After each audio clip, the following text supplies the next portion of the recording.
welcome to LOA Today. I'm Walt Thiessen. With me today are Dean McMurray and David Strickle, the Stream of David. This is your Daily Dose of Happy. We are so happy you decided to join us today. We are indeed, and we're also so happy that David Strickle is actually able to join us once again for another session of streaming and getting good Abrahamish information, although from a slightly more earthy viewpoint. I think that's one of the things I like about the stream. Earthy, I love that. Earthy, yeah. It's a nice adjective, you know. Yeah, no, it works. Yeah. So how you doing? It's been a while since we talked to you, about a month, I think. Good. It's always fun to be here. Love your audience. Oh, yeah, great people audience. From your audience in my boot camp right now. Excellent. Europeans that discovered me through this podcast. So thank you for that. That is a beautiful thing. In fact, we should talk a little bit more about your boot camp because you're going through some changes, I believe, and probably a good time for people to get in who had thought about getting in but hadn't actually taken that step of actually getting it going. So give us a little bit of an update. What's going on? Yeah, well, we're always expanding the practice and expanding, raising the vibration of the boot camp itself. So we get these people in that, it's sort of like there's just continual leveling of the students that are coming through and people that are really looking for an awakening experience and a healing experience and a magical life experience more than just, I want to learn how to manifest a Lamborghini.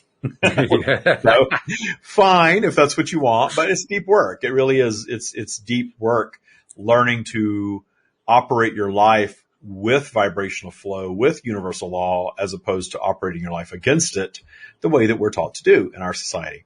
So that's exciting. The exciting things that are going on is our group, the Taya Practice Facebook group, which anyone can get in. You send a request, you answer a couple of questions, and as long as your profile is real on Facebook and you are interested in our teachings, then you're in. Yeah, if you're a bot, stay away. But other than that, you're welcome. Yeah, if you're a bot, stay away. If you're looking to come in and sell things in the group, stay away.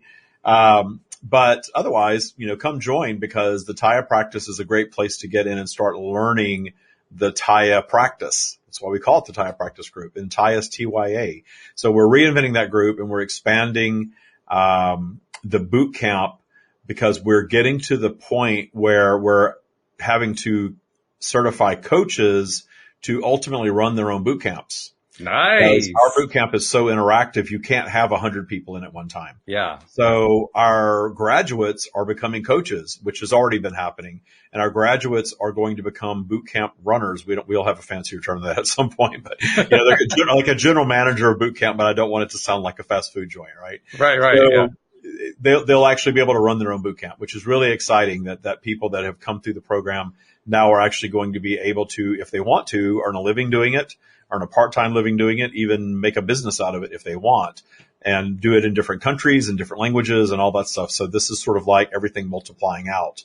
Because when I started sharing the stream's teachings, my intention was to share universal law, which is what other channels are sharing as well, but to also share the practice that I created for myself that allowed me to apply universal law to my life. And that's where Taya came from. And so now we've been teaching that for over 3 years. We have well over 100 graduates all over the world, and it's very transformative. So my focus in all of that was, as I grow older, to be able to create something that will live beyond me and actually allow these teachings to be taught by other people and have it just be something that organically blossoms and expands as humanity expands into alignment with it. That's cool. I really like that a lot. So that's good to hear. Yeah. And we'll get to doing some streaming in a moment. Anyone who's listening to the live stream, if you want to put a question into the comment section, we'll be glad to include it.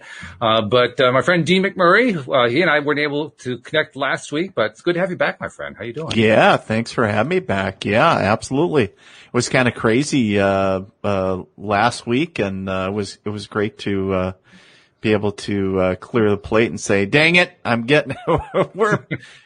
everything stay off to the side, set some boundaries, and make sure that we set aside time for the podcast. So it was good. I'm glad it was only crazy for you last week. It's been crazy for me the entire month. So, I mean, if you limited it down to, a few days, you're doing very well as far as I'm concerned. Right. Well, I guess crazy is a term that we tend to use when it's beyond our control, right? And so when I use the word crazy, it's in a good way. It's a good crazy. So Well, I use the word beyond any other adjective that I can't think of. So if I can't figure out what the adjective is, crazy goes in there. That's how I do it. Right. Yep. Awesome. So it's good to be back. Yeah, it's good to have you back. So, I'd say without further ado, why don't we ask David to disappear for a little bit and replace himself with the stream, and we'll hear the voice, but that's about all he's going to know for a while. You've got this down. You know the drill, right? I do. Yeah, I know the drill. Here we go. So while David's making that connection, I'll just remind everybody, first of all, you can ask your questions if you're listening to the live stream. Second of all, if you want to ask questions in future visits from the stream, make sure you use the LOA Today app or just send me an email, walt@loatoday.net, and I'll be glad to include your questions in the conversation that we have each time the stream comes by to visit. Or indeed, if you want to ask anybody else, any of the other co-hosts, like Dean McMurray, who's psychic himself, ask questions of him too. By all means, take advantage of that. Because we love it. We love hearing from listeners. We love hearing from viewers, and it just makes the whole conversation so much better. So let's see how the stream is doing and connecting in through David. We are here. Welcome, stream. We love having you back again. It's been a month or so since the last time we had you here, and it's great. I mean, I just love it every time you come on. First of all, we have some great question and answer, and I'm always wondering what the next stream comment is going to be that just kind of lifts us up to a new level. So without further ado, Dean, if you have questions too, jump in. I'm going to just jump in with a question that's been kind of on my mind for a bit, because as we learn what David calls the Taya practice, as we learn how to become better conscious creators, thinking more and experiencing more from an emotional distance, not getting all wrapped up in all that negative stuff and so forth. Our lives improve, things get better. We start to pay more attention to what we want, less attention to what we don't want. We start getting more of the results that we want. But it's a bit of a roller coaster at times. I mean, it's a little bit challenging to deal with that ride sometimes. Just in my own life, I mean, I've been going through some really good times, but a little crazy. And a lot of it is just about trying to maintain my balance from 5 minutes to 5 minutes. So just talk a little bit about dealing with the change that happens as we learn to gain control over our thought process and our emotional process. The conditions that you are speaking of is what we often refer to as vibrational flow. Mm-hmm. You are all aware that you are moving through this flow of vibration from high to low and back up again throughout your lifetime, throughout your month, throughout your day, throughout all of these micro periods of your lives. And this vibrational flow is the exact thing that is creating your expansion, your personal expansion as a strand of eternal consciousness, which you are. And that personal expansion is achieved when polarity actually takes you down into what you would consider lower vibrational territory, where you are disconnected from that which you call source, your version of this. And in that disconnection, you are more rooted in your ego consciousness. And in that ego consciousness, old thoughts come back around. Fear is activated. Judgment is activated. The things that you may consider negative emotions, and you know they are negative because the way they make you feel, becomes more acute. And in that period, you are attracting some unwanted things. And you are actually slowing the arrival of some of your desires that you are manifesting when you were in a higher vibrational state. But these unwanted things that arrive in your paths are there to serve your expansion in your solving of them. The key to working in harmony with vibrational flow is that when you're in a downflow period, understanding that you are below neutral, you are disconnected from that which you call source. Therefore, you are not capable of new thought, new creation. You are recycling in this space. That is one of the aspects of it that holds you in this pattern. When we say you, we are speaking of all creation, specifically in this instance, all humanity, holds you in a pattern of unwanted things until you allow your vibration to move up. When you allow your vibration to move up, and it will naturally if you simply let go and allow it, then the solving of those things comes naturally to you. because you are moving back above this imaginary line that we have created for these teachings called neutrality, where you are once again emerged in connection to your own version of source, your source connection, your stream, if you will. And when you get above this neutral line, you are then capable of new creation, new thought. In fact, the solutions and the new ideas flow naturally. You are all aware of that which we speak, but perhaps you have not thought about it this way before. This is why we're sharing this way, so that you all come to understand that you can operate your lives in harmony with your natural vibrational flow. And when your vibration drops a little bit and you manifest obstacles or slow down some of your desires from manifesting, that period is actually like a refueling period. You are manifesting new drivers of creation, because a lot of your creation that you craft as a human being was a result of something that you experienced that was not wanted, or something that you experienced or saw that you do want, but you have not yet figured out how to manifest. That is part of this process as well. But when you get above neutral, where you are capable of new thought and new ideas, you are source connected. And when you are source connected, you are as abundant as you allow yourselves to be. You used an interesting phrase there a couple of times, that new thought is only possible when your vibration is at a higher level, that at a lower level, you really can't engage in new thought. And yet, when we're at that lower vibrational level, it feels like we're dealing with new thoughts all the time, but they're really just rehashed, aren't they? They are rooted in what you would call a lower vibrational state. As human beings, you are judging this lower vibrational state as something that's negative or unwanted. And we understand your discernment towards your desires and away from your obstacles. In fact, that is a driver. You are expansive beings. You are wanting to solve your problems. Mm-hmm. But understand when you are operating, and what we have began referring to as the old operating system of simply reacting to your experiences in your human lives, you are going down into this lower vibrational territory and manifesting obstacles and trying to solve things, and sometimes being successful because the solving of it is a recycled idea. Mm-hmm. But notice when you have an obstacle and you step away and do a little bit of work to simply raise your vibration and return to the obstacle, it solves itself. Mm-hmm. You may be a co-creator in the solving of it, but it is solved. So when you learn to operate in harmony with vibrational flow, as opposed to in opposition of it, your lives go much smoother, because you can even begin meeting your obstacles in joy and trusting the process of creation, even when your vibration is down, which actually allows you to spend less time in that lower vibrational field. The sooner you find appreciation for any obstacle, the sooner you're going to move up in vibration in your appreciation of it. You are all aware how when you focus on things that you appreciate, it lifts your vibration, even if just a bit. And you are all capable of creating momentum in that positive direction and moving yourselves back up. Very often, humanity has trained itself, however, to move away from the negative feelings and negative emotions of the lower vibrational field.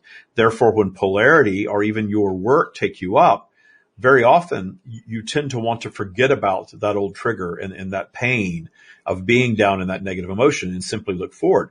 This is why so many of these recurring problems in your lives, that even for humanity, do not get solved.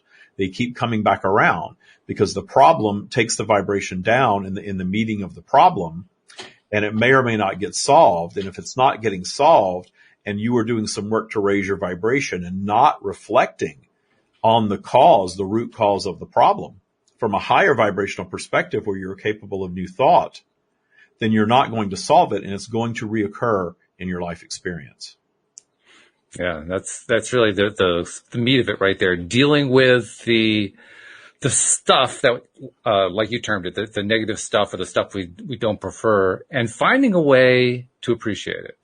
That's the real challenge, isn't it? That there really isn't anything more challenging than that, and it is. I guess there's another way of saying it. There's nothing more rewarding than that in the long run, is there? Because that's where we achieve our greatest growth as creators. It is extremely satisfying work for all of you when you learn to find a path to appreciation of all of your obstacles.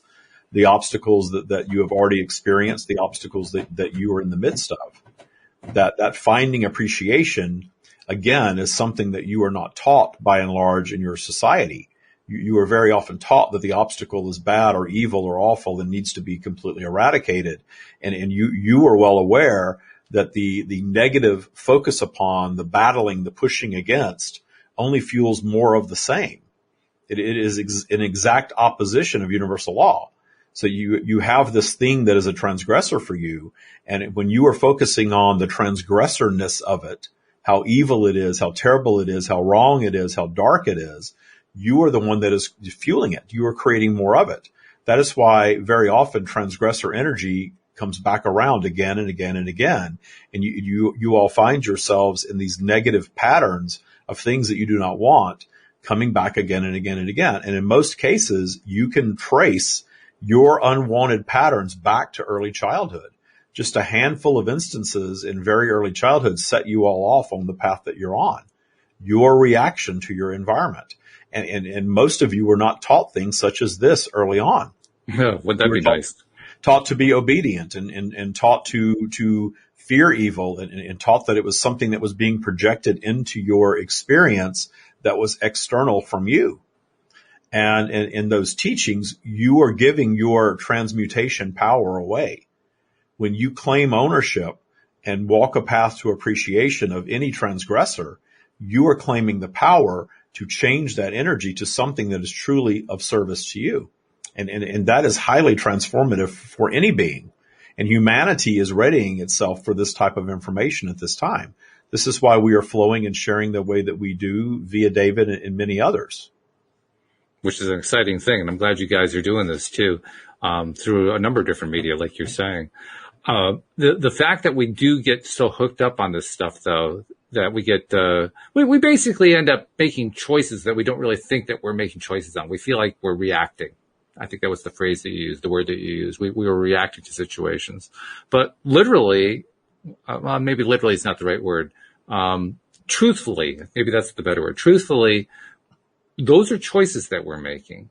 And even if we're making them habitually, we're still making the choices to be pissed off because something triggered us, or to be afraid because something else triggered us to be afraid, or whatever. We're still making choices. It's just that we don't think of it as choices. We think of it as, well, this is just outside of my control.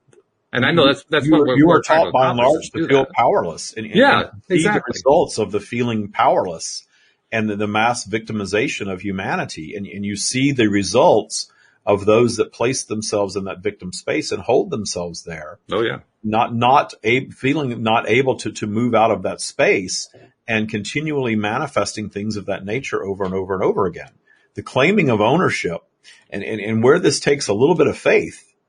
And this is why the concepts of what you call law of attraction or the universal process of creation work better when you allow your imagination to bridge the gap, because that little bit of faith that it takes to imagine your way into focusing on it differently is something that you're very often taught not to use. Do not use your imagination. You want to be steeped in reality. You are told that you are just imagining it. It is not real.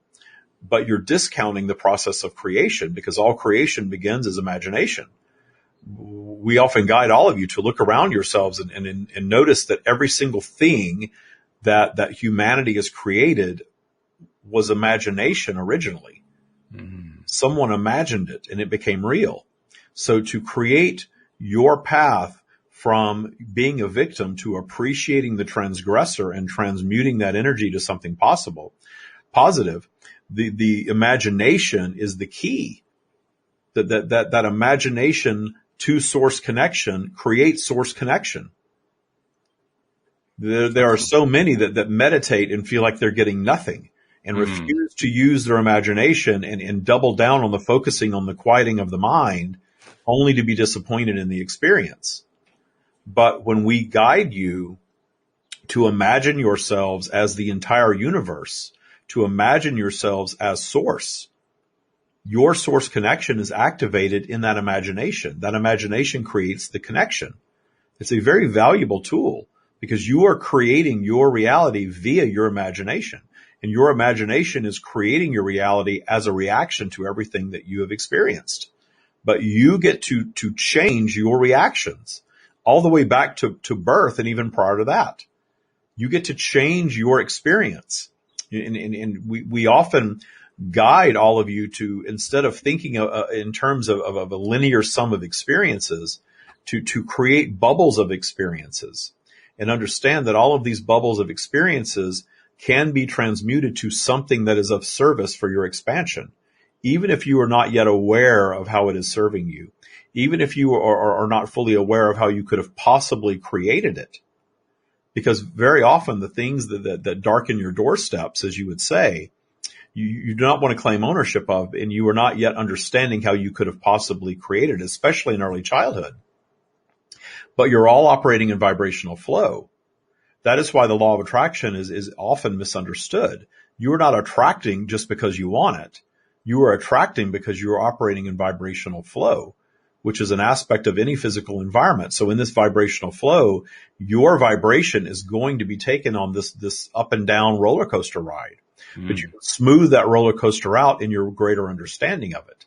But even prior to birth, you were a vibrational being, and you were manifesting a mix of wanted things and unwanted things, even from that perspective. And certainly in early childhood, you were doing the same. So the manifestation of unwanted events, transgressors, if you will, are not because you are wanting it or deserving it or anything of that nature.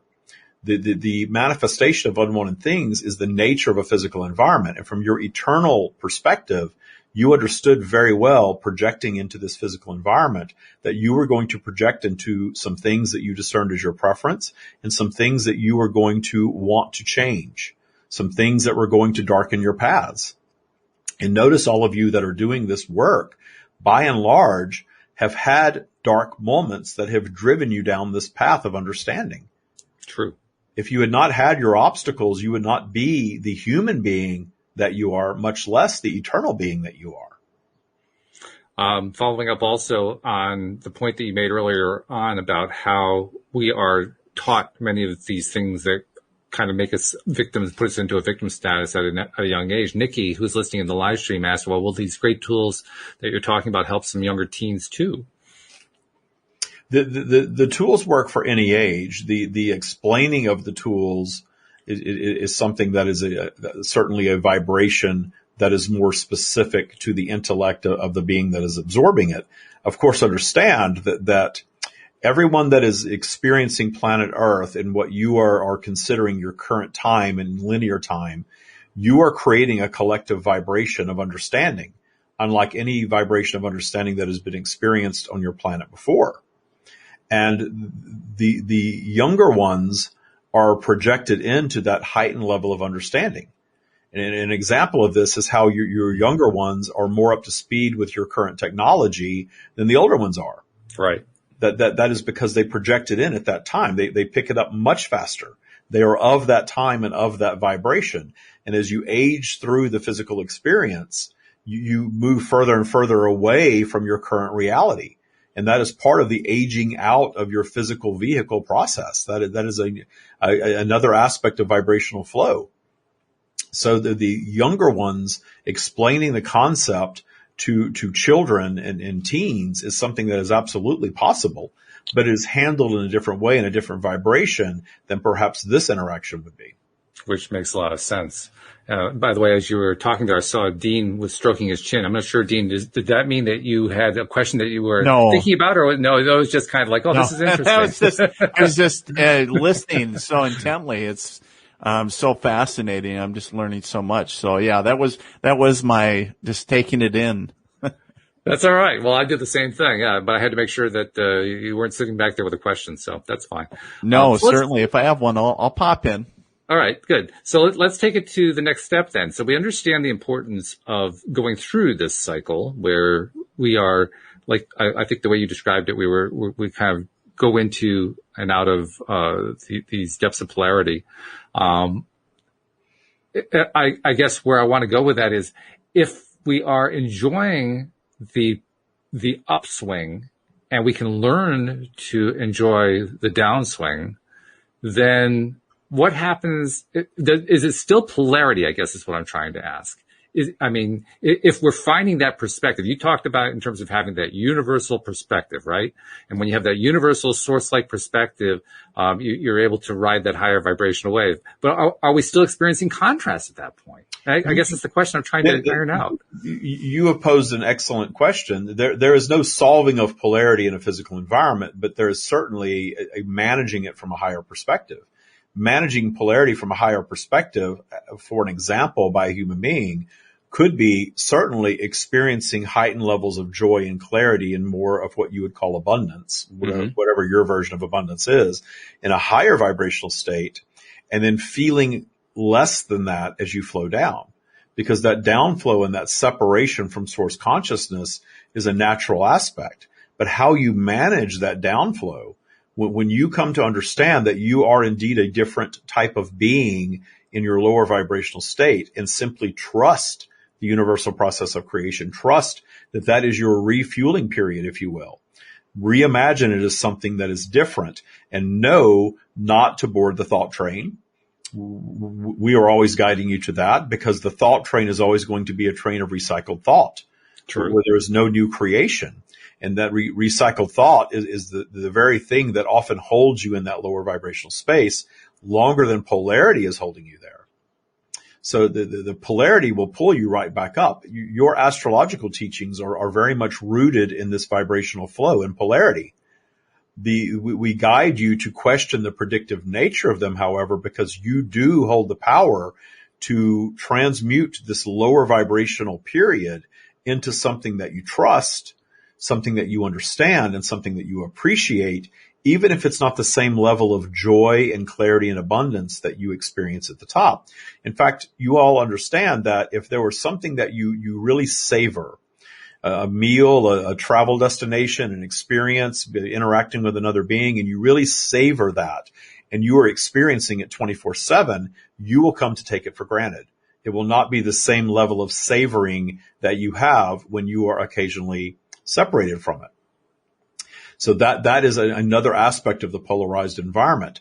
This is a tool that we are all guiding you to consider utilizing, so that when you are down in your lower vibrational flow, you're trusting and you're appreciating, and then you allow the savoring at the top, because that is not a constant state of being in a polarized environment. But this flow can be smoothed out. There are some that are experiencing this, and it doesn't have to be that. It can be much smoother in your understanding and appreciation of the process. You are still going to experience that which you call contrast, meaning you're going to have some obstacles that arrive.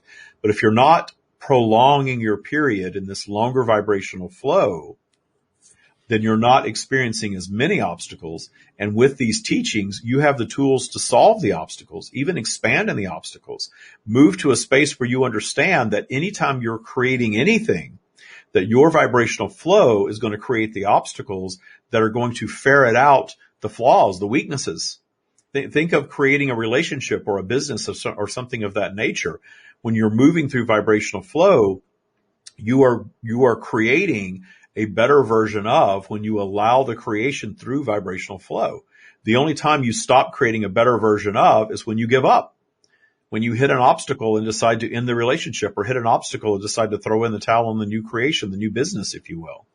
That's when you quote unquote fail. You create the failure, but even the failure can be turned into something positive when you learn from the failure and go back and do a better job harmonizing with vibrational flow in your next creation of it. And understand that it is your decision whether to continue or to stop, but the stopping is the only time that you're actually stopping the creative process.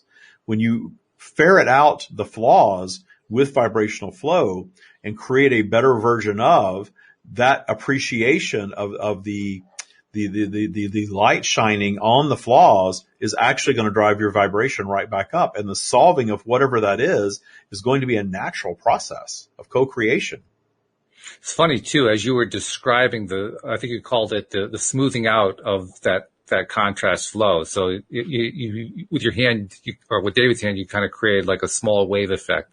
It made me think about the difference between boating on a lake that has like 1-foot swells versus being out in the ocean with 10-foot swells. I mean, it's an entirely different experience. When you're on the lake, it's very enjoyable and relaxing. Yeah. Indeed, it is. The rough and choppy becomes scarier and scarier and scarier. It is a fantastic analogy. Yeah, and that analogy, I think, among other things, it kind of points to the idea, yeah, you still do experience the contrast. You still do experience the polarity, even as things are smoothing out. It's just a heck of a lot more fun. It's just more fun. It's just more enjoyable. And isn't that one of the main reasons we came here? To enjoy, to have fun, to just be here and live it. To expand your consciousness in the physical realm by experiencing obstacles and create new creation in your consciousness being, in the overcoming of them, in the evolution. It is all expansion, and you are expansive beings. All creation is expansive by nature. In fact, it is expanding so constantly that your scientists have not yet fully comprehended that the energy of the universe is ever expanding. That is really true. I was quoting an article that appeared on a web page. It was published this past Friday, I believe, on a website called livescience.com. And in the article, they were discussing how astrophysicists are finding that all their theories about gravity and even modified theories of gravity are all getting blown to bits by what they're observing out in the cosmos. That there are galaxies that are spinning too fast, and there are energy and mass forms that are coming together too quickly, and none of it's behaving the way that they thought that it would, based on their measurements and how they thought gravity would control things. And as I was reading the article, the thought that came to my mind was, well, yeah, we in the more spiritual realm know exactly what it is. Thought that's driving all of that. It's thought and focus that's making all that creation. Happen. Indeed, conscious creation. Yeah. And there would not be duplicate environments.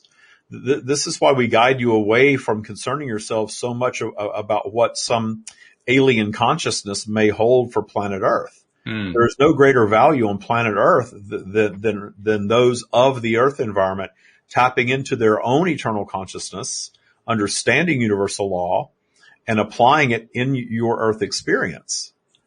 You are all of Earth. This is why the beings of other planets, the perception of beings of other planets that are projecting in information are very often source being identified as otherworldly beings, because human beings have been taught that source is an entity such as God, and there is a fear factor in the sharing of the information, because many are afraid to state that they are sharing what is often identified as God. Yet the God consciousness, the source consciousness is all of you. And Wendy from the live stream is asking a question along that line. She says, is Earth the only planet with free will? The polarized nature of your planet and the free will of its inhabitants is a quality that is among all physical environments.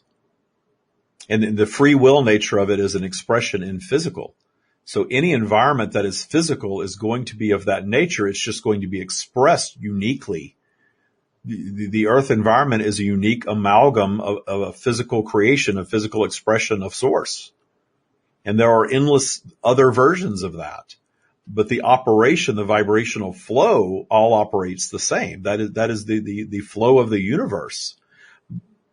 But the concept is the same. The expression is not identical. The expression is, in fact, not duplicated. So there is no other Earth-like planet. There are certainly environments that if you could comprehend them, would be more Earth-like and far less, more advanced and far less, scaled very differently and larger and smaller in scale. There is endless expressions of source that are so vast that they are beyond human comprehension.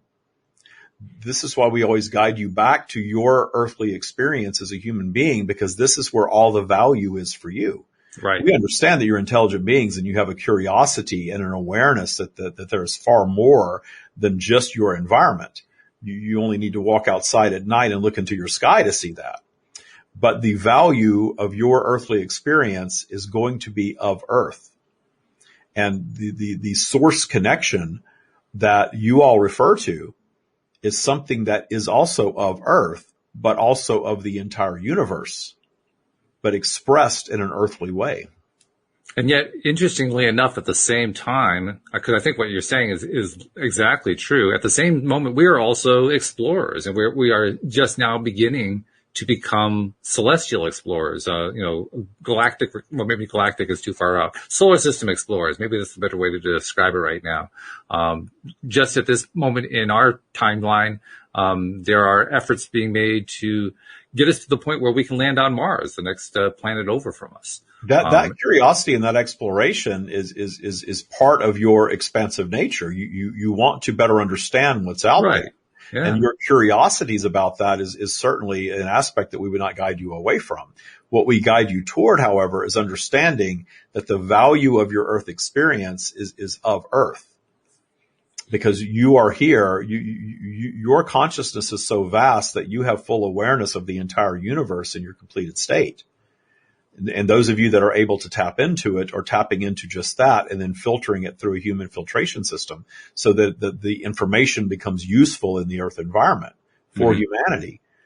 However, the experience that you're having, your humanness, your ego consciousness that you are operating in this perceived reality, the entire experience is an earthly experience, and all of the value is in this expression. So while you may wish to explore other lifetimes and other spaces and other states of being, all of the real value and expansion is in your now. And that now is going to be wherever we are. I mean, right now we're of Earth, so it has to be that our focus is necessarily going to be of Earth, and what we're going to gain the most value from is going to be of Earth. Now I would kind of extrapolate and presume that I think we'll eventually establish a colony on Mars. We may even turn that into a rapidly expanding colony for all I know. And if that happens, then our base, so to speak, has expanded as well. Now we're of Earth and Mars. And the way I'm looking at it is that focal point, that base becomes wherever we are. One of the best ways what is required to allow that to come to be in full physical form is the belief system created via imagination of that reality. Yes. There was a time not long ago in your linear time that was a dream. At best. In fact, some people would have said that it was a pipe dream, that it was unreachable. But anything is possible. Anything is possible. Anything is possible. And because anything is possible, then anything becomes true just because we decide that's where we're going to go. Mass consciousness belief creates reality. Yeah. And there are massive shifts that you have created in your Earth environment that again, you go back a century, 2 centuries, and it would have been completely unfathomable. Interesting and then look question. forward and think of what's possible looking forward from that perspective.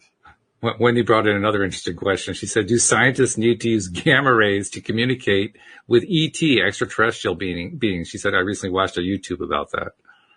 The idea of communicating with ET beings, you're going to be far more effective at communicating vibrationally with beings of any other environment.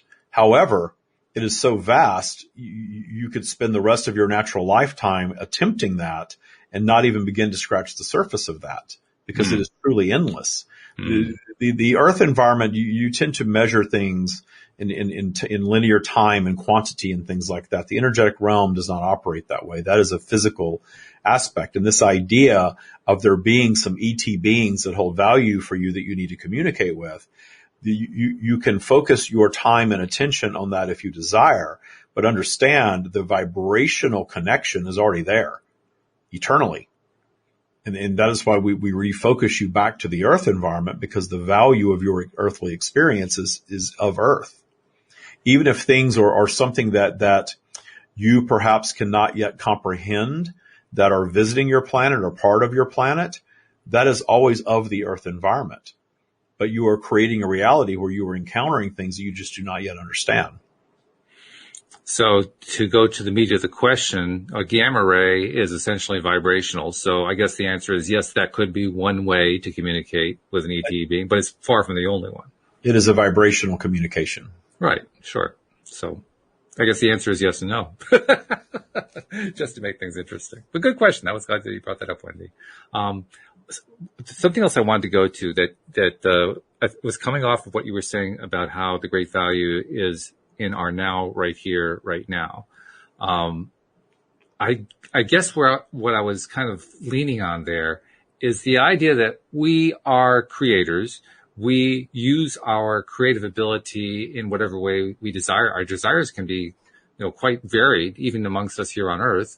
To use the example that we talked about a moment ago about the different levels of swells, you could have a 1 foot swell or a 10-foot swell.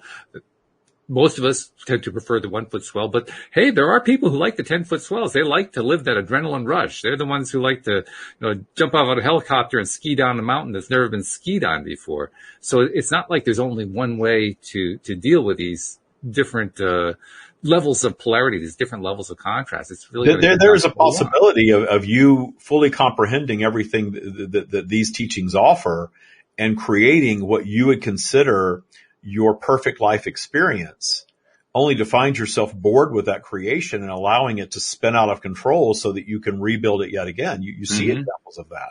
Yeah, there are graduates of David's program that graduate and manifest exactly what they came in wanting to manifest and more, only to, in a period of time, allow it to deconstruct so that they have the joy and the expansion and even the pleasure of rebuilding it yet again and rebuilding it differently. Because you are too creative to not create. Even if you're creating your own destruction, you're creating something. You're moving in some direction. Even if it is your separation from your human experience, you're never truly stagnant. You are creating something.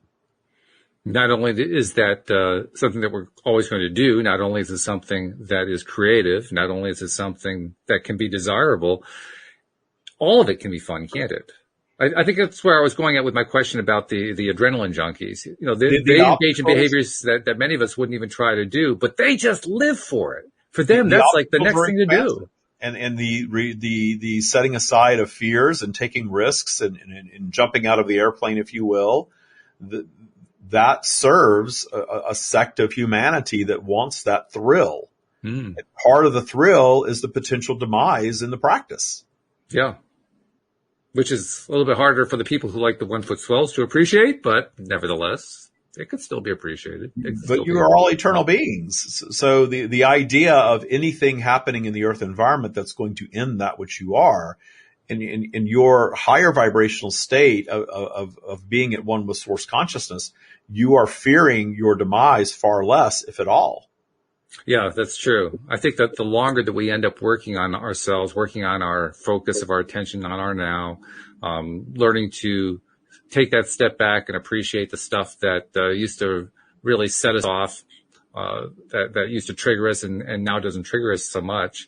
The more that we go through that overall process, the more we do get to the point where, the ultimate ending of the physical life it doesn't have the same impact anymore. I think the fear of that really comes from the other fears that we spin up in our minds at those low vibrational levels that we allow to become ourselves. We allow ourselves to become victims of them. And as we stop being victims, it's like, well, yeah, okay, whatever's next, tell me, I'm not going to worry about it. In fact, as you were describing that, I was thinking about a comment you made one time that you were basically just trying to describe the eternal nature of who we are. And you said something like, we here on Earth in this lifetime, in this physical existence, are basically here for the equivalent of a weekend. It's like a weekend getaway. And I thought that was a really interesting way We have referred to it as a brief weekend trip. A brief weekend trip. To guide you really to take the pressure off of it. Mm-hmm. Because you're eternal beings having a very temporary human experience. And when you see your lifespan as all that is, you tend to start placing a lot of pressure on it that actually holds you away from the expansion and the enjoyment of your lifetime. Mm-hmm. When you begin to zoom out to a higher perspective of this is a grain of sand in comparison to the ocean that is your being, you are no longer judging humanity the same. You're no longer judging yourselves. You're no longer judging your experiences the same.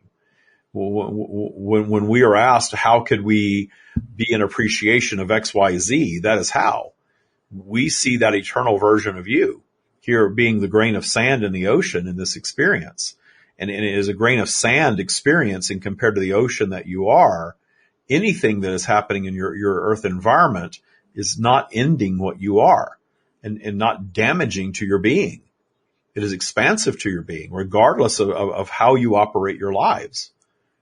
So even the ones that never find their paths to teaching such as this, that never understand universal law, that hold themselves in a lifetime of contrast, you are all aware of beings like this. Mm-hmm. They were always sick, and they were always broke, and they were always depressed, and they were always sad. Very often they separate themselves from their physical vehicles at what you would consider a premature point, and return to their completed state in full appreciation of that. Because the judgment of all of that is an egocentric human judgment of what you have been taught that your human life experience is supposed to be. It is supposed to be long, and it is supposed to be fruitful, and it is supposed to be happy, and it is supposed to be around people that you care about in places that you love. Those are all the desirable qualities of your environment. But from your eternal perspective, there's no getting it wrong. The ones that are projected into contrast, looking for that expansive experience being of what you would call contrast, whether they manifest their paths out of it or whether they meet their demise at a very young age, that experience is appreciated from a higher perspective as just that, an experience. And the experience, and you are all aware of this, if you pull your eternal nature into your human experience, the obstacles that you have overcome, the difficult things that you have done, once you focus on them differently, have all flavored your experience as a human being. They've all made you your own unique being in your physical vehicle. And the painful and even traumatic experiences have contributed to that which you are. And the breaking of you is a choice, but there are many that will never come to understand that. And the ones that are broken from their experiences and separate from their physical vehicle and return to that ocean perspective, look back at that grain of sand and absolutely appreciate the grain of sand. Which is really quite a remarkable thing. I'm reminded, I'm taking the same analogy of being on the water, and is it low swell or high swell? And then I'm literally climbing in a plane in my imagination, flying up to 1,000 feet and looking at that same water. And it doesn't matter whether I'm looking at an ocean or a lake. It all looks the same. It all looks very placid and calm and smooth from that far away distance. So again, I guess it really just depends on literally what is your physical perspective. What physical point of perspective are you bringing to the occasion? And secondly, maybe even primarily, how are you feeling about it? How are you choosing to react to that perspective, wherever it is, whether it's up close, far away, or somewhere in between? That seems to be the best way. You all hold the power. Every single one of you holds the power to reshape your perspective of everything that has transpired in your lives and everything that is transpiring around you to one of appreciation. And when you do that, you are systematically raising your vibration. So when your default vibration is higher, that ride is much smoother because your general vibration, your default vibration is higher. You are more source connected more of the time. And that plays out in every single aspect of your lives when you are allowing that. Nikki's asking, do some become negative as it holds a similar energy to excitement and vice versa? Will recognizing this help with overcoming it? The rooting in negativity, there is a powerful flow of energy there that sparks emotion and can be addictive for some. Absolutely. But you notice it play out and express itself in their lives when they are addicted to that negative energy. And they create a bubble of reality where they're holding themselves in this pattern of negativity because it is that feeling, that flow of negative energy is a feeling for them. And they are not yet in a bubble of reality that allows them to believe that they can receive higher highs and receive that energetic jolt in exactly an opposite way to that, which would be positive. But that is from the ego perspective. So that is sort of the training, if you will, of what we are offering. The separation of positive and negative is something that from your perspective, you understand that to live a more abundant, expansive, joyous life, you want more of what you would call positive than negative. But what transpires with all of this is you begin raising your default vibration with these tools, and soon you are seeing this flow of what you would call positive and negative very differently. As we have shared, that downflow becomes something that you can indeed appreciate. And even the spinning out and allowing your humanness of spinning out and complaining or even losing your temper for a moment, there is some relief in that. There is an expulsion of energy that is a different experience that actually contributes ultimately to your joy when you're not rooting yourself in it, when it's not your way of being, but allowing yourselves to because you are in this contrasting environment, to spin out on occasion that is not harmful to you. It is actually part of your experience in vibrational flow. So ultimately, from our perspective, there is no negative. Because these lower vibrations, these spin outs, the losing of your temper, the meeting of your obstacles, all of it creates more expansion. When you dip down into that release of negative energy, and very often you are creating a buildup of negative energy when you discover teachings such as this and believe that we are guiding you to never go down. This idea of just being up in high vibration all the time, and then you start beating yourselves up when you're not there.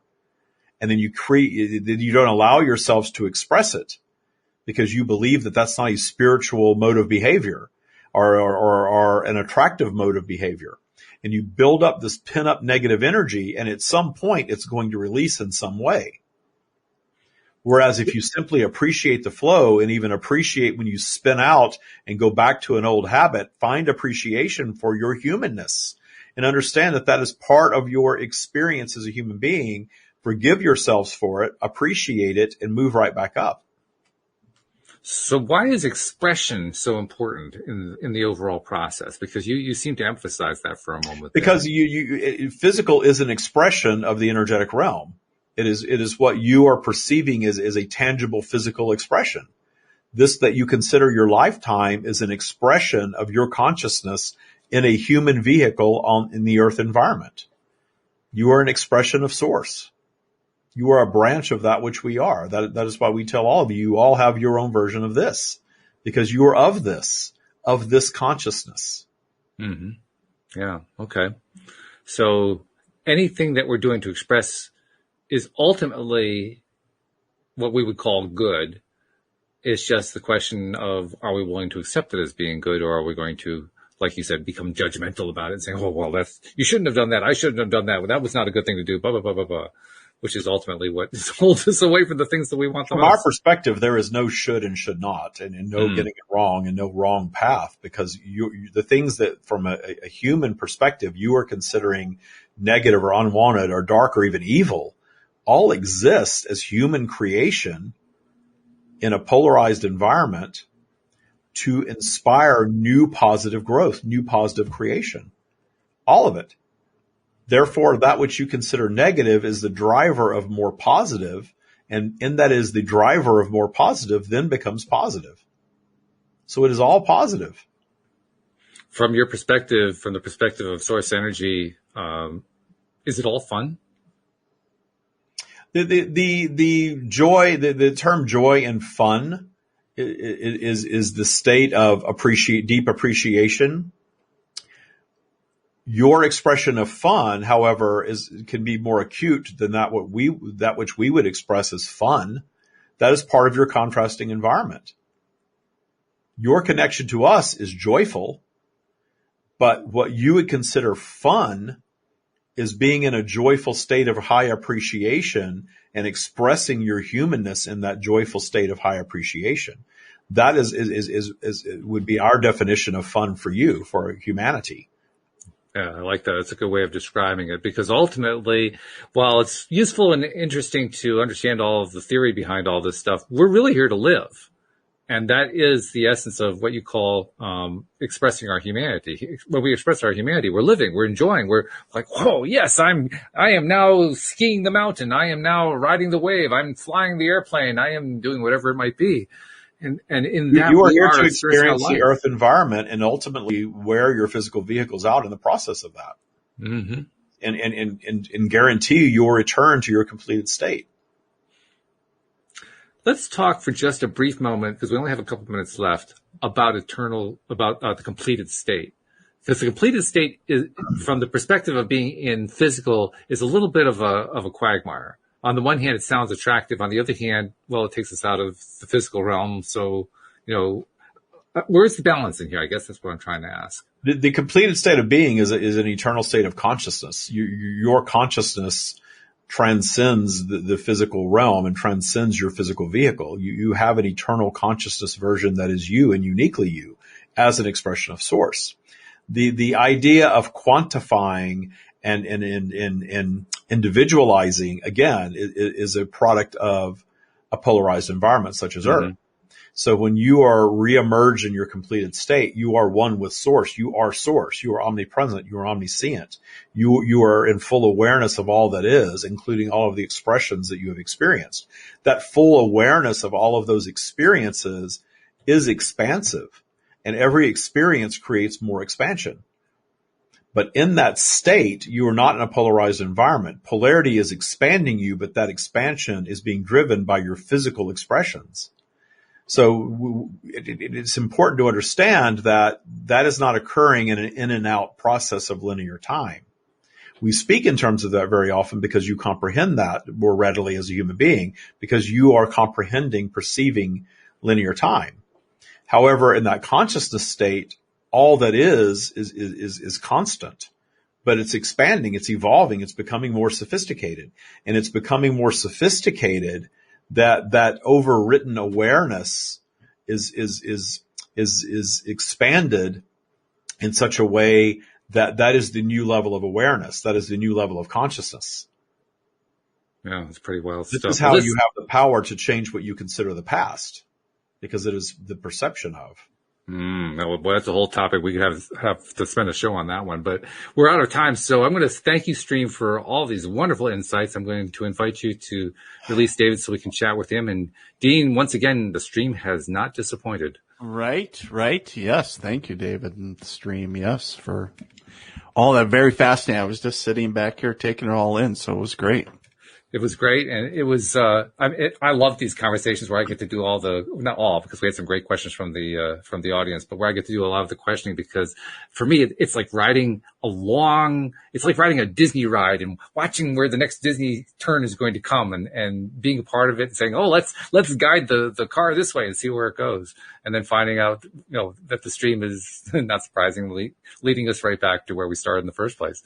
But it's cool. It's really, really fun. So David looks like he's kind of coming back to it. How are you feeling there, David? Are you back with us?